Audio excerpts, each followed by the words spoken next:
Hello, everybody, and welcome to the Customizing Zendesk for Growth brought to you by Salto webinar.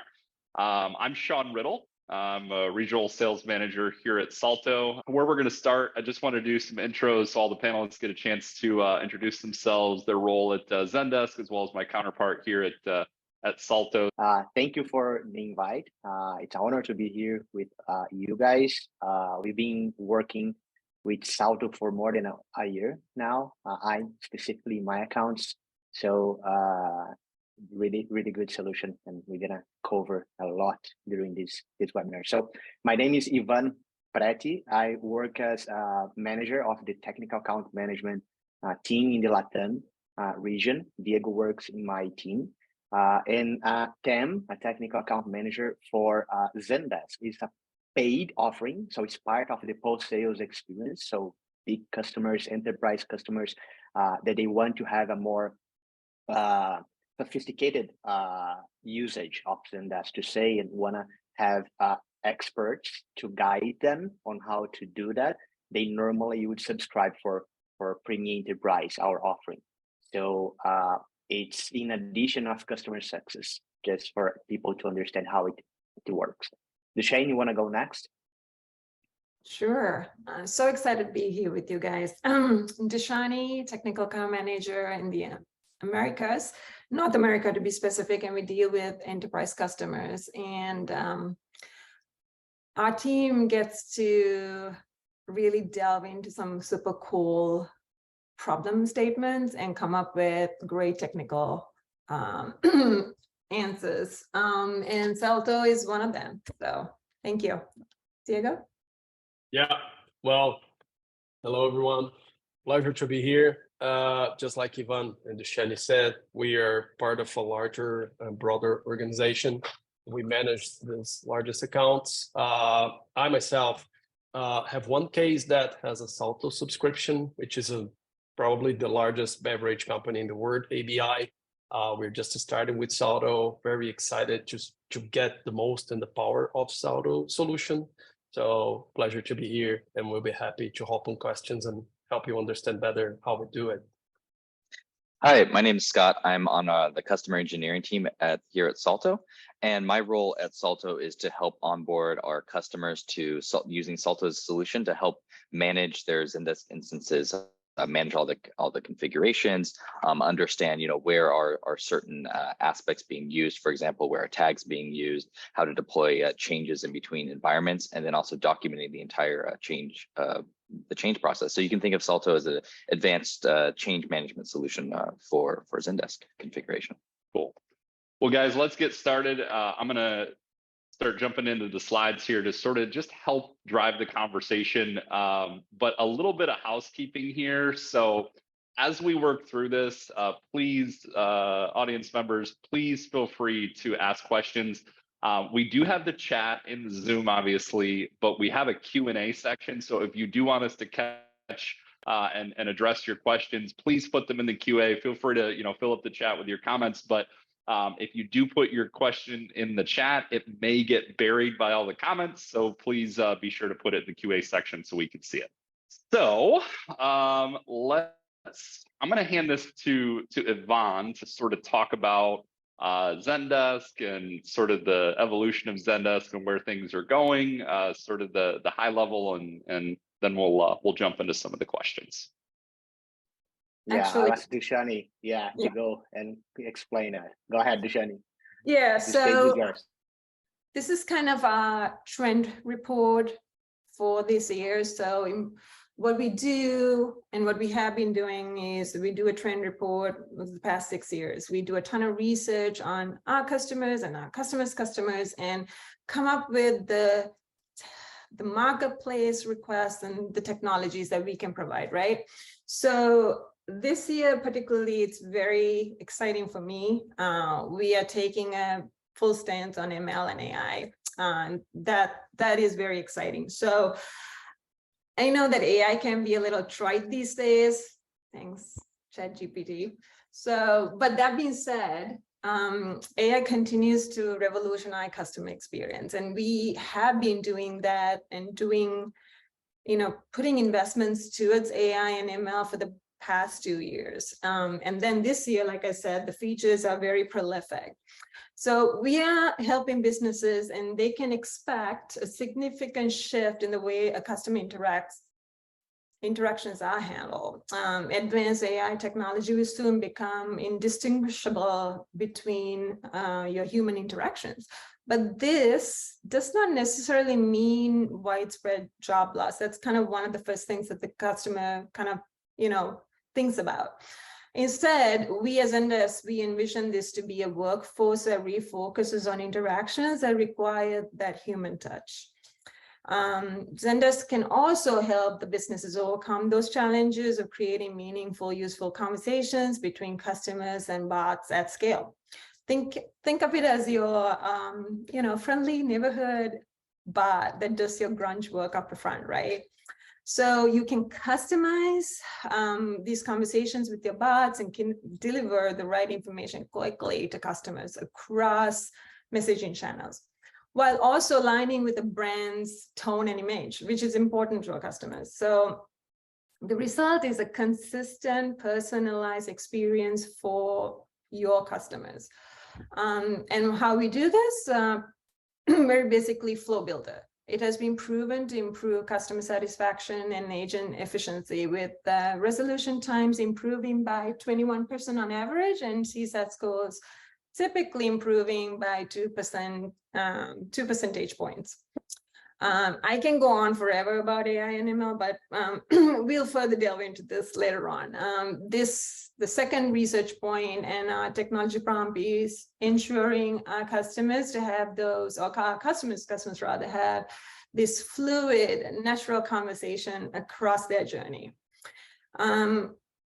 Customers, you and I, we all have a clear vision of what we want from a conversational experience. You want it to be immediate assistant, whether it's from an AI-powered bot or a human agent, in a naturally friendly, personalized manner.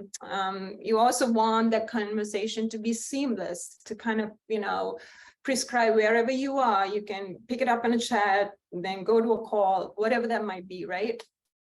It needs to be flexible.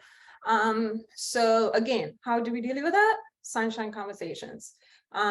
We address these demands by enabling businesses to connect to any messaging service across any channel, providing a unified customer view and group messaging functionality for faster problem resolution and a richer customer experience. It also expands the level of service offered through messaging, such as embedding advanced mini apps within the messaging window, allowing customers to take immediate action. Additionally, makes sending outbound notifications easy for proactive messaging, such as service outages, yada, yada.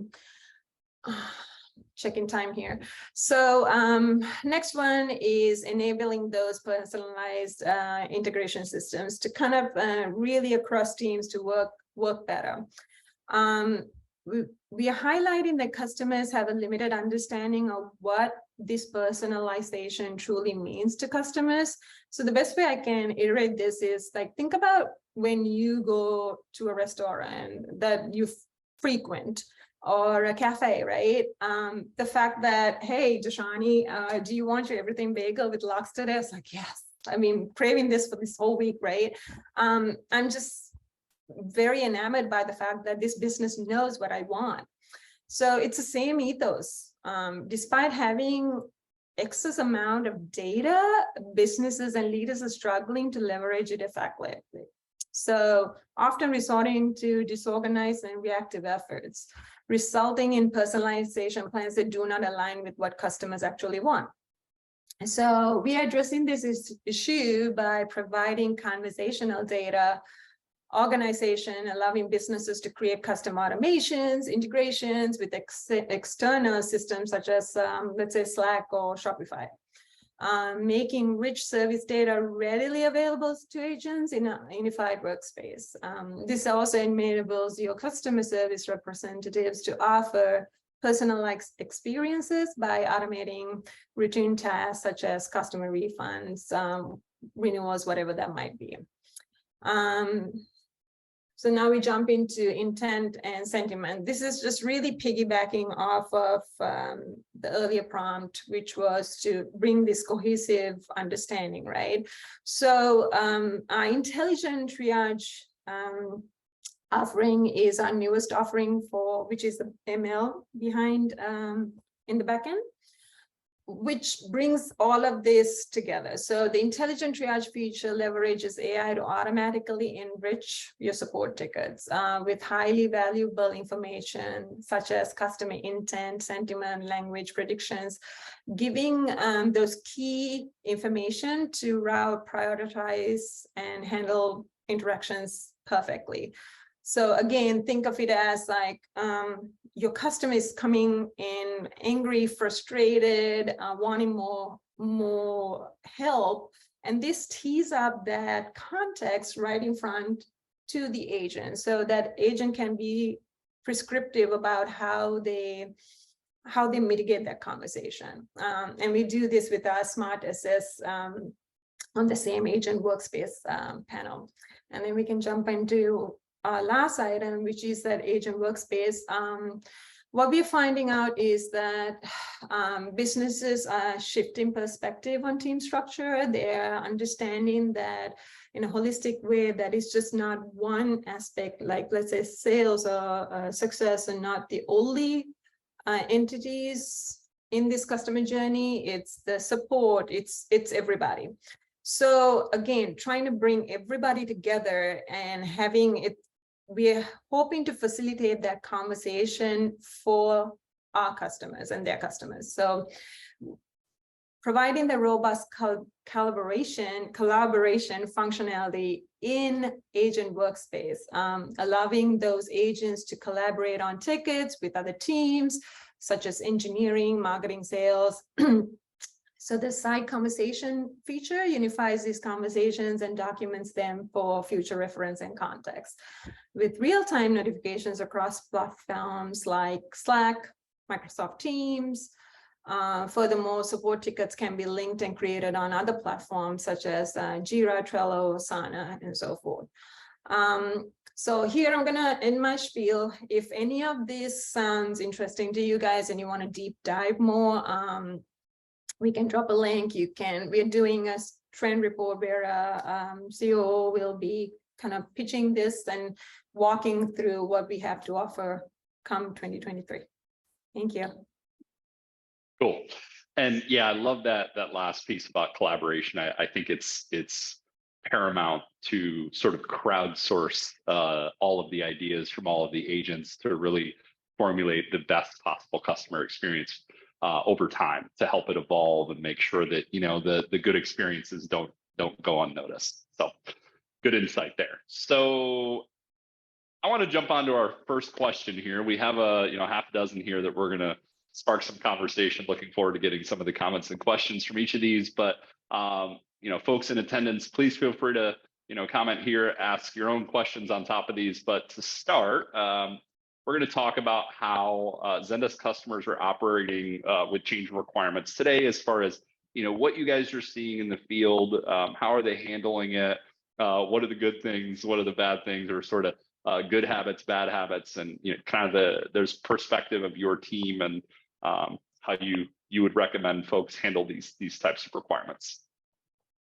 I'll take that one, Sean. So yeah, we as a company, Zendesk, we've been climbing the enterprise world for the last few years, and we see like more and more customers that want to have like a more formal, like strict change management policy, release management process as well in place. So it's a need. If you work with enterprise customers, that's the reality. Zendesk does offer, we have an offering called Premier Sandbox that allows you to replicate, to copy your production environment to a sandbox. Pretty much there are a lot of configurations. We're gonna discuss a little bit about that later on this webinar, but a lot of configuration that you can copy. Some configuration you can't, unfortunately. And that's the recommendation for our customers. So work with a sandbox, do all the changes, let's say, in that environment, and then replicate it back to production. What is the problem statement behind it? Even though our product team, they are building more advanced capabilities to sync from sandbox back to production, we still have some limited objects or business rules where we can do it. Triggers and automations for now. We are investing on that, but as of now, that's what's available. So customers, whenever they need to sync their changes back to production, they would need to rely on an external documentation and do it manually, And then I don't know, Scott, if you want to add on that, because that's the problem statement that Saltos helps to solve. Yeah. Yeah, thanks, Ivan. And that's a great segue into some of the ways that Salto can help managing, especially if your company does have requirements around documenting the change management process. For example, knowing which changes took place when, what was the previous state of a trigger, things like that. Salto can help out with. Many of our customers are using Salto to first pull down all of the metadata that makes up all the configurations, for example, the triggers, the macros, the tags, and using that to perform some analysis on for example, where are all my tags being used? Where are these macros being used? And it allows them to more intelligently plan for these changes. So for example, you want to make an update to a trigger. What other customizations, where does that touch in my Zendesk instance? So you're not just blindly making a change and kind of crossing your fingers and hoping for the best.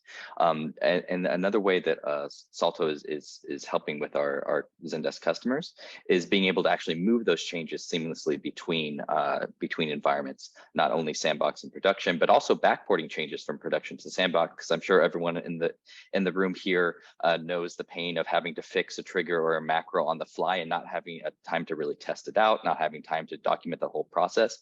So Salto still allows you a way to push those changes back to your sandbox so you can continue in your process of making sure that everything's tested in your sandbox before going to production. And then finally wrapping it up with documenting that whole process. We're able to leverage Git. And if you're not familiar with Git, it's a version control system used by software engineers that allows them to create versions of their software. And I won't go into too much details, but the way that Salto works is it essentially creates a version of your configurations, and you can save it at a certain state and time. You can also refer to previous versions of your configurations. And we do that using a Git workflow. So if you're familiar with Git providers like GitHub, GitLab, Bitbucket, and so on, these are all integrations that we can integrate with, and so you can start to develop all of your Zendesk configurations, just like your software developers are doing, which allows you to version everything out, being able to audit the entire process, and again, being able to really see, okay, this was the version of this particular configuration at this point versus then, if you ever need to revert back to that. Okay, question number 2 here for us. How many different environments are Zendesk customers using on average? And what do you recommend? This is sort of a leading question, but we just alluded to a sandbox. Some customers are using them, some customers aren't. Some customers are using multiple sandboxes. So would love to hear from you what you typically see and what you recommend. Great. Well, depends. The answer is like consultant would always answer depends, right? So it's gonna really depend on the process that is in place and the requirements like audit, regulation, frameworks, whatever the customer is complying to or wants to be compliant with. And then it's gonna have requirements in terms of how many different environments they need to manage stuff. So what we see pretty much happening, or historically what we would see, our not to enterprise customers, let's say the mid-market as we call, or low enterprise customers doing, is having one production, one sandbox. And then they would copy things, they would go for the production sandbox premium offering, they would be able to replicate things, and that is fine. They would do the changes in sandbox and copy back to production manually. That's historically how things has been, how we have been doing things historically. What we see more and more, as I was mentioning, the more enterprise customer, the more complex, depending on the industry. So finance institutions, for instance, really big call centers, whatever, they do need to have more than 2 environments. So it's not uncommon to see customers that want to have like production, homologation, development, and training. So 4 different sandboxes where ideally things should be kept in sync with all of those. So that's pretty much what we are seeing a lot in the market. And one of the reasons why I think, as Diego mentioned during the introductions, that some big enterprise customers are adopting and are starting to use Salto to solve for that issue. Any comments, Dushani, Diego, Scott? You want to add anything? Yeah, I would just reinforce on the multiple environments, besides the typical setup between production and one quality environment to validate everything that you have developed. The training part is essential, especially for larger organizations where you have people coming in every time. So the friction on the HR. So having an environment ready for training is key. And of course, as closer as possible to production, so people can really learn upon it. One follow-up question I had to this is, we hear a lot in the market that admins are sort of doing a workaround where they're building things in production inside of a brand. I'd love for you guys to comment on some of the consequences of doing that and why you would potentially recommend against that. I know that not everybody can convince internally to invest in a premium sandbox, but sort of as we move toward best practices of managing applications, especially as they grow like Zendesk does, moving toward best practices and what are some of the things that they could benefit from investing in a sandbox and sort of getting away from that workaround in brands? Yeah, no, great comment, Shen. And that's true. Yeah, we do have customers, even enterprise customers, that because of this lack of functionality, or because it's simpler, or I don't know, because Zendesk's a low code approach, you can change things dynamically. You don't need to be a developer, So this is the vibe that we normally teach to our customers, to empower the admins, not only the developers, to be able to change accordingly to business requirements, business changes, needs, whatever. So it's real, it happens. We don't recommend, we normally recommend the customer to stop doing that because they will eventually break something. It's impossible to be total bulletproof on a process that is actually manual, let's say, and in production. So we normally recommend, whenever we see that pattern, that behavior, we normally say, hey, stop it. Let's start creating a governance model, put that in place, and to start adding change management and release management process here. But again, yes, we do have customers, and how they do it, they create a new brand, and then they do all the configurations, they change the workflow, and they add a condition, brand as condition in the triggers, in the automations, whatever. They test it, and then they change the brand to the proper one after it is. They are pretty much more sure that things are working. Yeah, that's how they do. Our users, they are creative. That's a good thing. Yeah, and we hear this a lot from admins that it is a workaround, but ultimately over time you're building up a lot of chaos that you eventually are going to have to pay for and address at some point. So it's kind of better to not create that chaos in the first place, but we'll talk more about that in some of the future questions. So moving on to question 3, beyond support, what are the most popular Zendesk solutions? Everybody knows support, but what are the other ones? And as a caveat to this as well, I know that Zendesk is innovating all the time. Dashani alluded to AI. Are there any newer solutions that are sort of flying under the radar, maybe some solutions that came out a year ago that a lot of folks aren't aware of? But yeah, I'd love to hear more about that. Some of those those ones that you think people should be using, but maybe not be using today? Sure thing. Great question. I can take this one. So it's really what I highlighted before as far as doing initiatives towards AI and ML. That is our newest offering. When I say new, we've been working on it for the past couple of years and making it really robust. And what we are also seeing is the trajectory for customers to move into that space has also become viable during the pandemic and afterwards. Meaning your BPOs, your agents are so inundated with tickets and wanting more context and wanting more collaboration. And that's where that bot comes in. Like I said, have the bot do the grunge work, right? And I've been actually talking to my customers for the past year on this, that it's coming, we should be, and most customers like, sure, let's put it on the back burner of the roadmap. And all of a sudden now they know that they cannot scale, right, to that level. So I'm being bombarded.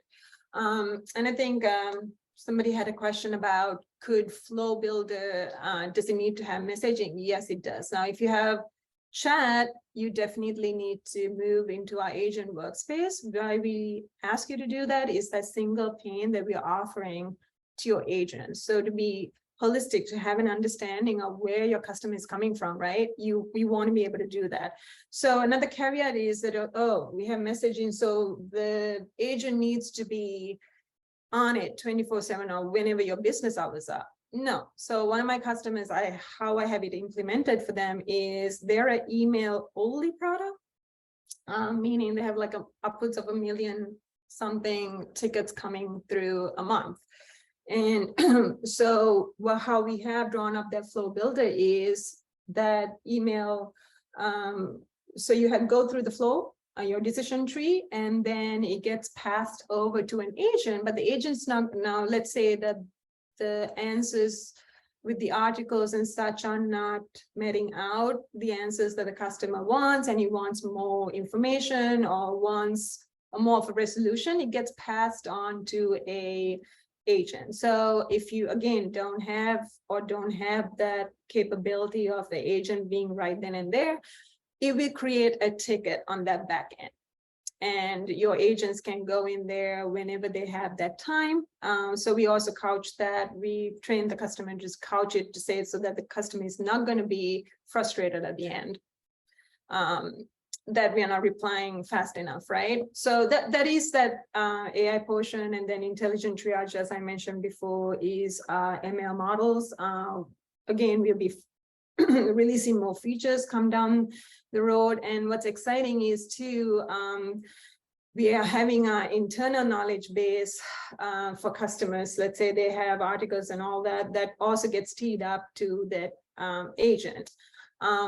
And what's also super exciting is that Salto is collaborating and have the guide product to mesh with Zendesk. So with that, I'll if Salto wants to kind of elaborate on the new offering and collaboration with Guide, that'd be great. Yeah. Thank you, Dashani. Actually, I'm going to drop a quick link in the chat here because we just launched support for Guide today. We started with Salto being able to support all of the configurations within the support product. And as of today, we can also support the same within Guide. So being able to handle your articles at scale, being able to handle all the categories, all the translations, that's something you can now do with Salto. And as we continue to get customer demand, we'll be rolling out support for other Zendesk products, but starting today with support and Guide. I would just like to add a few words. Oh yeah, great. Another feature, I wouldn't call it in the product, but somehow I see underused and could be more boosted by our customers is the answer bot.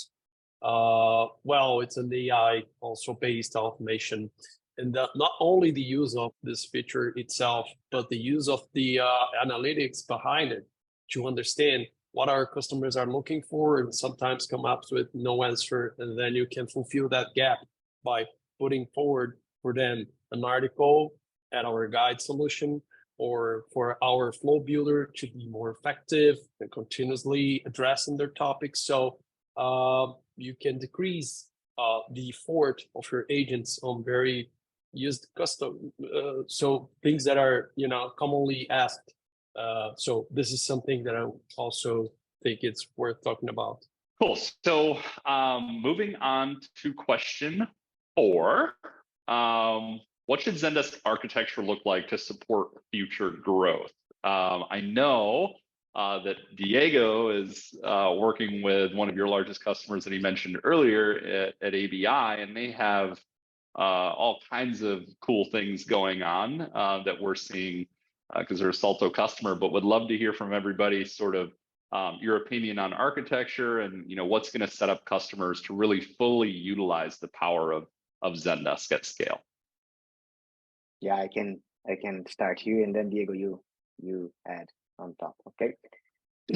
Well, Zendesk, we've been around since 2007, and we started as a ticket management solution. That's it, for email, to disrupt how we would actually serve our customers at that time, point in time. But pretty much the main channel at that moment was email, right? So we evolved to a customer engagement management platform, and we keep simplicity. So we try to make things easy for our customers to adopt. Shani mentioned AI, for instance. We are creating an out of the box with no training with needed solution per industry. So retail, food delivery, fintech. So while other competitors normally try to complicate things, we try to simplify, to make things more accessible, available, democratic for our customers. So that's the idea. On the same path, let's say in parallel, we don't want to compromise robustness, flexibility. So we want to be a simple solution, but flexible to address enterprise needs, what our customers are asking from us, and also trustful solution. So you can really trust the data will be safe if you have this data with us, right? So we have been adding this omni-channel capability. So we are not only email anymore. We added messaging. We have talk, voice. We have the help centers. We can pretty much create events and integrate with the customer life cycle, with the customer journey, and surface that events. I log it in the app. I started checkout. I'm looking at a specific article. I can see everything that a customer is doing, and I can create a conversation history panel, as we call inside Zendesk. So many customers, they have been adopting more and more the full the broadness of our offerings and features. And if you go next slide, I can walk you through some of that. So if you can just move one slide ahead, please. Yeah. So this is pretty much what I mean when I say that we are a platform, a true platform now.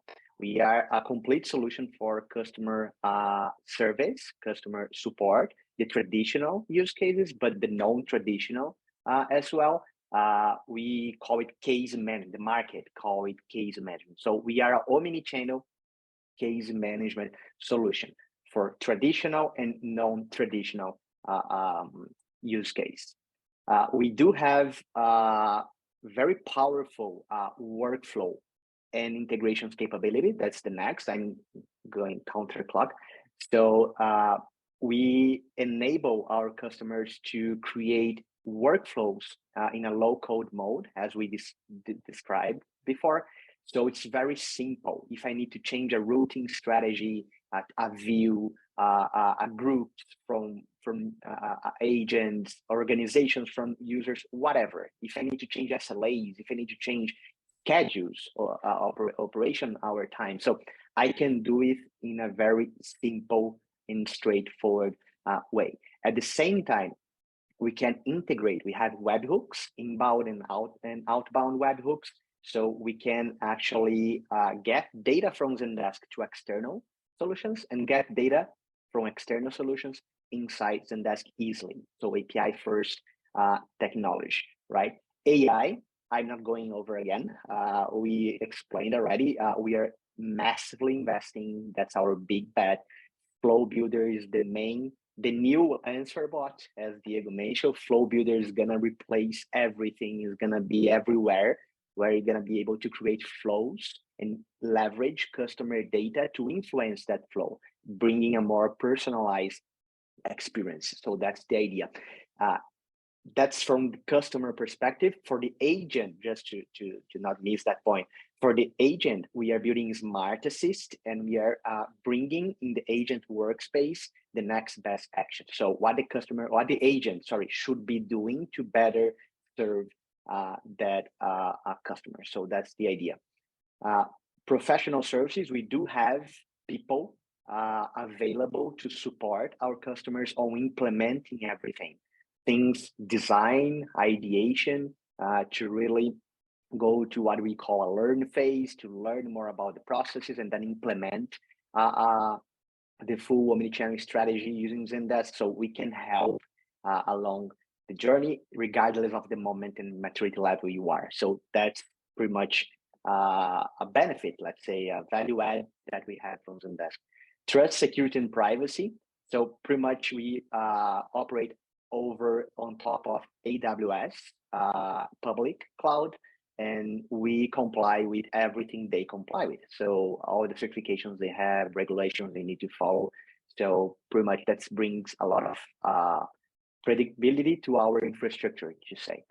Insights and analytics, there's a product called Explore, and Explore actually gets all the data from the Zendesk objects and data that is stored in our platform, and help our customers to better surface, to create presentation layers, and to really get insights that will help them to evolve the entire customer service process.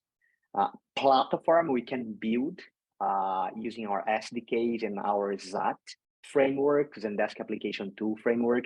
We can build custom experiences for the agents, create custom objects, profiles, as we call events, and extend the native functionalities out of the box from Zendesk. So we have the capability to help our customers to bring data and to store that data, like a contract, an order, whatever, inside Zendesk.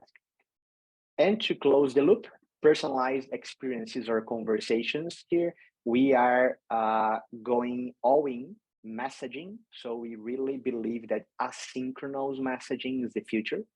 Gartner is with us, a lot of industry analysts, they are together on that idea. So Zendesk is changing from email in the past, as when we started, to messaging, the new mainstream channel that we foresee for that is happening. That change is happening already, but we foresee it's going to be more and more adopted by our customers in the future. I'll pause. If anyone has questions from the attendees, or Diego, Scott, and Dushani, if you want to add. Did we lose Dushani? I think she's Actually, back. my computer lost me. I'm connected to my phone. It just completely shut off. No idea. Sorry about that.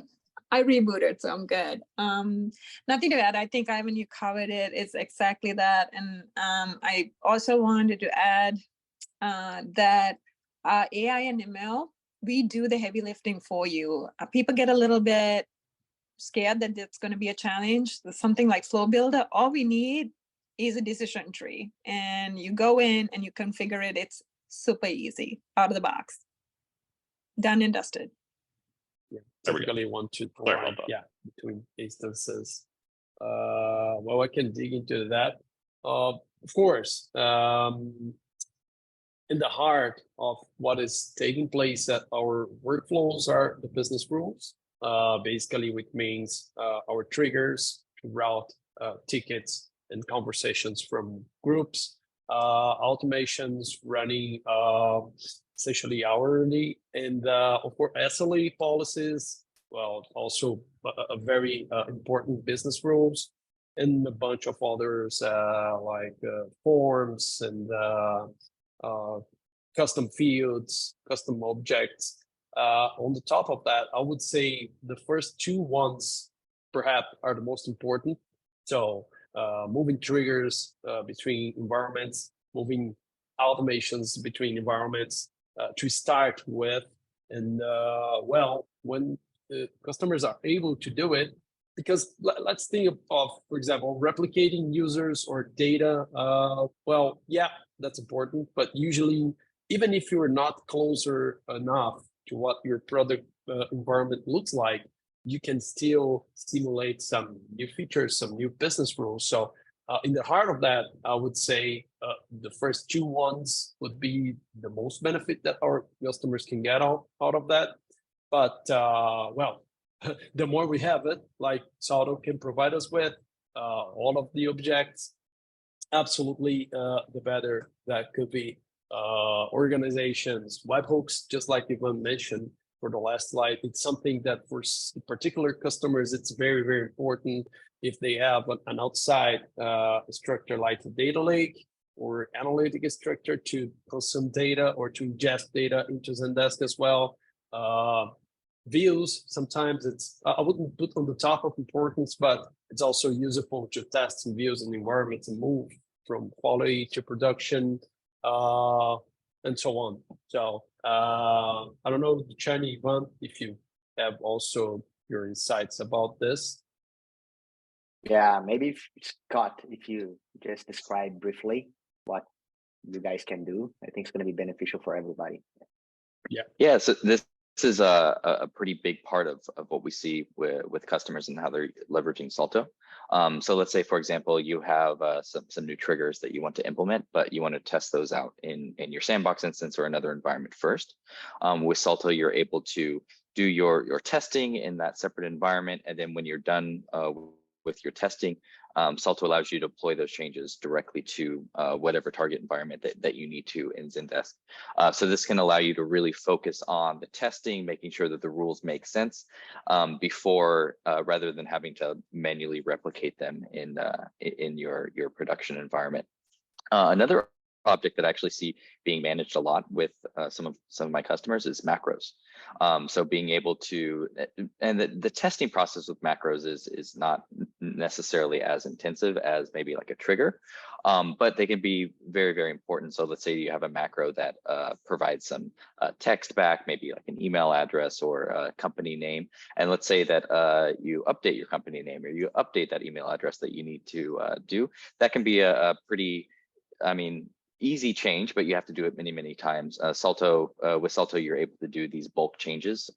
So for example, updating a company name in all of your macros, you can do in just a couple clicks within Salto. So that's kind of a unique use case that I've seen with customers and managing objects in Zendesk.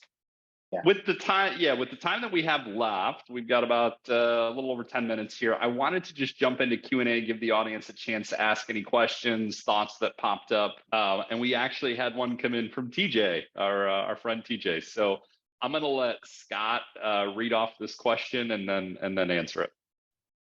Yeah, great question, TJ. So this is one of those problems that we wanted to solve with our support for Guide. So TJ had a question thinking about the new Salto Guide support. If Help Center code is doing things like targeting forms or fields with environment specific IDs, is there a way for Salto to see those as dependencies and manage those as variables so sandbox IDs don't get accidentally pushed to production? So this is exactly the problem that we're trying to resolve. And so those are actually, so for example, let's say that you have a link in one of your articles that links out to another one of your articles in your guide instance. Salto will, instead of just hard coding in that link, Salto carries those over as a variable. So both the subdomain for your guide instance as well as the ID of those articles. And those will be seen as dependencies. And if you are familiar with if anyone on this call is familiar with Salto, you'll see that like everything else in Salto in terms of dependencies, the relationships between all the different configurations, and in our guide support, that will be true as well. And I want to mention that you know, to use the an old adage, don't trust me, you know, see it for yourselves. We do have a free 30-day trial in the link that Anna had provided. There's a link to a 30-day trial. There's also a QR code here. All you've got to do is just authenticate to your Zendesk instance, and it will perform a fetch operation, which will pull down all of the metadata. And this is just metadata, so nothing, no customer data, just like triggers and macros and automations. And if you enable our guide support, it'll also be the articles and guide as well. And you'll instantly be able to run that impact analysis, see where all of the different fields are being used. And then you can also, you know, connecting more than one environment, you can start to do compare operations. You can start to deploy in between environments as part of that 30-day free trial. It looks like we have a question here, which the folks from Zendesk, Ivan or whoever can answer that one about premium sandboxes. Just to clarify, is the premium sandbox available for customers with the Suite Enterprise plan? Now I see it. Yeah.